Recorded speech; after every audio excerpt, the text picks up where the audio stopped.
channel. If you're new here, hit that subscribe button. And like our video. And like our video because it means a lot to us when you do. We're here to talk to you about hamster care today and the pros and cons of having hamsters as pets for kids. We made a list of 8 things that we think are the most important things for you to know before getting your hamster. Of course, there are tons of things to know about hamsters, but these are like the top 8 we thought that you needed to know before getting a hamster. Well, number 1 is only 1 hamster per cage. Oh yeah, 1 hamster per cage. Hamsters are solitary. They live alone, especially Syrian hamsters. They will fight, they can get injured, they could even kill each other. So we always recommend only, Syrian hamsters absolutely have to live alone. Some people have successfully kept dwarf hamsters in pairs, but it can end badly. Hamsters can get injured, and they do not need to have someone with them for socialization like rats and mice do. So it's better to just keep them alone, so you don't worry about having anybody get hurt. And then the most important thing about every animal, but they're not toys. They're not toys. Oh wait. Silly. Number 2 is cage size. We have this tiny little cage that was the first cage that we got. It was recommended from PetSmart. Yeah. And it is absolutely inappropriate, way too small. No animal should ever be kept in this. Like, this cage isn't even big enough for a mouse. I mean, it's good for a travel cage, but not for a wife. Yeah. So hamsters, you can put it down, baby. Can I put that up? Hamsters need a minimum of 450 square inches for their cage size. So we recommend actually having a minimum cage size for Syrians as 600 square inches. You can get like a 40-gallon breeder tank and keep them in tanks. And then the next thing that's important is wheel size. Wheels and wheel size. Hamsters absolutely have to have a wheel. They're very active animals in the wild. They can run up to like 5+ miles a night, which is a lot for a small little animal. So they need that space to be able to run and explore. So they need a wheel, and they need a wheel that's an adequate size. We made a nice little diagram for you that will show you with all of the different species of hamster and their recommended wheel size. Do you want to grab a wheel and show them one? So this one is called a Carolina Storm wheel, and it's a good size for a Syrian, and other hamsters can use it too. It looks actually quite big because hamsters are small creatures, but they need a wheel that doesn't curve their back when they run on it. This one is nice because it's silent. It doesn't make any noise when they're running on it, so it's not going to keep you awake, and it's easy to clean, and we got it off Etsy. The next thing that is important for hamsters is bedding. So this is one of the beddings we use. It's paper-based bedding, Carefresh. There is a lot of good paper-based bedding you can use for hamsters. You can also use aspen for hamsters, but none of the softwoods are safe for hamsters. It can hurt their little respiratory systems and make them very sick, so stay away from softwood shavings. But paper-based bedding and aspen are safe, and they need a minimum of 3 inches of bedding, but upwards of 5 and 6 is ideal because they like to burrow and make little tunnels, and it's very cute to watch if you have them in a tank, like a clear enclosure, so you can see them in their little tunnels. It's very cute. The next thing they need is toys, tunnels, hides, for them to keep them busy in their cage. We'll make a little graphic to put up on the screen for you to see things that can keep them busy. You can make homemade boredom breakers that are toys. You can get toys from the store. One thing we would make sure that you do not get is don't get the hamster tubes that you can buy in the store, because they are actually too small for the Syrian hamsters, and they can get stuck in them and get really hurt. Don't get tubes that are made for hamsters because they're too small for hamsters. Oh, and one thing we forgot to mention in wheels is make sure you get a wheel that has a solid running surface. Do not get the wire-based wheels because they can hurt their little feet on them. The next thing they need is a sand bath, and when you're shopping for sand, make sure that you don't, they want to come out. Make sure you don't get bathing dust, because dust is not safe for hamsters. You want to get sand.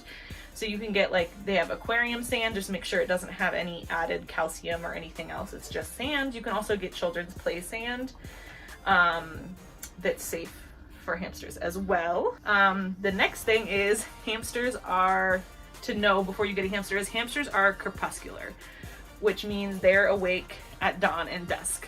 So they're not a pet that's gonna hang out with you all day long and want to be with you and out. You'll see them like when you first get up in the morning and before you go to bed, and that's about it. And then the last thing we're going to talk about is where to get a hamster. An ethical breeder is a good place to get a hamster. Come sit down with me. Rescue. A rescue is a great place to get a hamster because most rescues, small animal rescues, are foster based. So their hamsters are in foster homes. So they're getting a lot of attention and socialization. So you're going to get a hamster that might be a little bit older. It's not going to be a baby, but it's also, you're not going to have to struggle through the bonding process with it because it's probably already going to be really well handled and sweet, and you'll get to know information about their personality before you bring them home. And so that is the 8 big things that we want you to know before bringing home a hamster. There's lots of other things, and we'll probably have lots of other videos about hamsters. But now we're going to talk about the pros and cons of having a hamster as a pet for a child. When we bring a pet into our house, I mean, I guess I kind of look at it like bringing a baby home. You're not going to bring a baby home and hand it to your 6-year-old and be like, good luck, hope you survive. And I think a lot of parents tend to do that because they just don't think about it as like, you know, kind of like a toy, and that's not at all what it is. If you're bringing home a pet for your child, you need to know that you're going to be the person that's responsible for that pet's health, that pet's well-being. They can't afford to take that pet to the vet, so you need to make sure that you have the funds set aside if something happens and that pet is sick. And I also, depending on your child, don't recommend keeping the pet in their room. He did have his hamster in his room because he is very responsible, and he's actually the one that helped me find out that this tiny cage was totally inappropriate for our hamster. He found the Victoria Rachel channel and showed it to me. But I didn't find it. I started to like work with it. Yeah. So he showed me those videos, and so we were like, oh, we need to fix this. So we immediately got a bigger cage and started fixing all of our mistakes. Sorry if you're hearing our rats running around. They're wanting attention right now. And maybe so we did have his hamster in his room, and he was very responsible with him. He wouldn't take him out unless I was there, and he knew the rules around taking care of him because he wasn't a toy that he could just take out and play with. He was a pet, a living being that needed to have respect of his boundaries. And another number one thing, I guess, is hamsters are crepuscular, like we talked about before. So if your kid wants a pet that's going to be out with them all day long and want to be with them, a dog or a cat, it is a much better choice. Or even a rat. Even though they're technically crepuscular, they wake up and want to be with you during the day. But hamsters are crepuscular, so they sleep all day long. So your kid will probably get to play with them like after dinner, before bed, and then if they get up super early in the morning, maybe early in the morning, and that's it. So hamsters are small and they're fragile. Like, you should never put a hamster on those silly little hamster leashes that they sell because they could hurt themselves. I don't know what hamster leashes are. I know, because we will never buy one. The next thing is, sorry Gavin, you're gonna have a lot to edit out. The next thing is hamsters are small and fragile. So unlike rats and mice, they're not gonna naturally want to come out and be with you. Silly.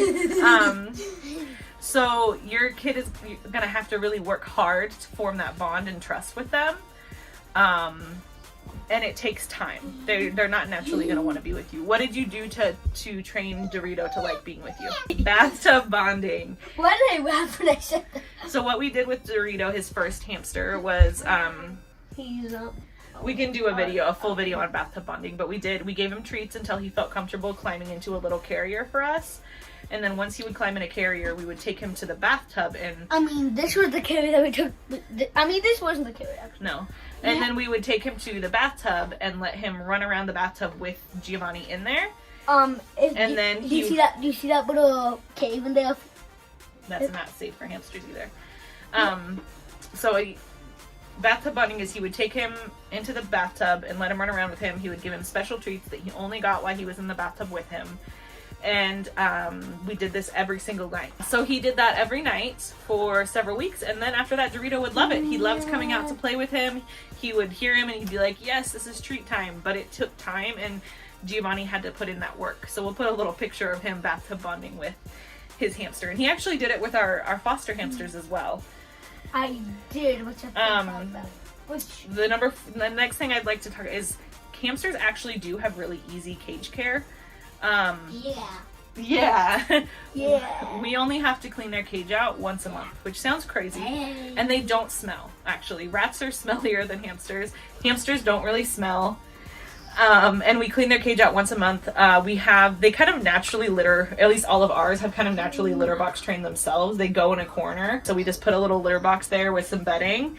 And then we clean that out like every day or every other day. And the whole cage with all the bedding and stuff, we only clean that out once a month. And they're happy, they don't smell bad. They're pretty easy cage cleaning. Once you do take the time to bond with them, they're such sweet little pets. They're easy to care for, they're sweet, they're super soft. They don't have a very long lifespan, which is hard, and that was a hard thing to learn when we lost our first hamster. I was sad. It was very, very sad. So once the bonding is done and they're used to you and they want to come out and play with you, they're so sweet. And all of our hamsters have had such different personalities, so it's fun just to see them play and get out and run around. It is very fun. And it's fun to even watch them. And they're so soft. And it's a really nice way to teach your kids body boundaries. Which is something that I do with my kids. Who owns your body, Oscar? Me. You own it. If someone wants to hug you, do you have to hug them? If you want to. Only if you want to, right?